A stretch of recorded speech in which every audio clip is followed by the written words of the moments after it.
اور دنیا میں ہم اس بازار میں ہم یہی کچھ خریدنے آئے ہیں، نقد حیات دے کر۔ یہ جو ایک ایک سانس ہے نا، یہ ہماری نقدی خرچ ہو رہی ہے۔ ہمارے پاس گنتی کی سانسیں ہیں۔ اس عالم آب و گل میں ایک ایک سانس جو لیتے ہیں تو ہماری وہ نقدی خرچ ہو رہی ہے، صرف ہو رہی ہے۔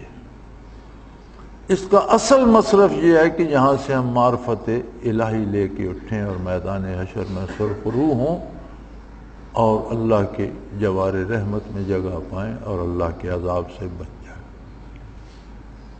من زحزح عن النار ودخل الجنہ فقد فاز، جو دوزخ سے بچ گیا اور جنت چلا گیا وہ کامیاب ہو، جیت گیا۔ زندگی کی اس بازی میں وہ جیتا جو دوزخ سے بچ گیا۔ تو یہ ساری محنت، سارا مجاہدہ، سارا ہیلا اس لیے ہے کہ محنت کریں اور یاد رکھیں شیخ کی توجہ جو ہوتی ہے اس کی مثال بارش کی ہوتی ہے۔ بارش جب برستی ہے چٹان پر بھی، کھیت کھلیان پر بھی، جنگل و صحرا پر بھی برس جاتی ہے۔ نتائج مختلف نکلتے ہیں۔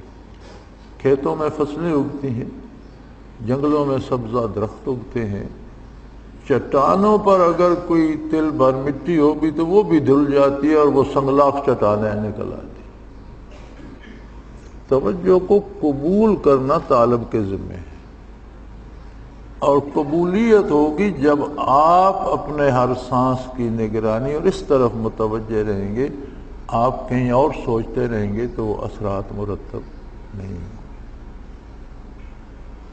جب آپ اتنی تکلیف کرتے ہیں، گھر کے کام کاج چھوڑ کر آتے ہیں، یہاں رہتے ہیں، تو یہ اتنا مجاہدہ کرتے ہیں تو یہ خیال رکھیں کہ واقعی ہر سانس کی نگرانی کی جائے، اور یہ صرف ذکر میں نہ کی جائے،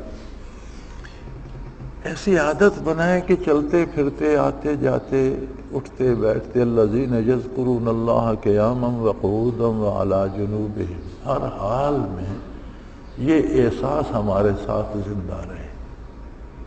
ہر حال میں یاد خدا چلتی رہے، اسی پہ حیات بسر ہو، اسی پہ موت آئے، اور اللہ کرے کہ میدان حشر میں یہی ذکر کرتے ہوئے اٹھیں۔ وآخر دعوانا ان الحمد للہ رب العالمین۔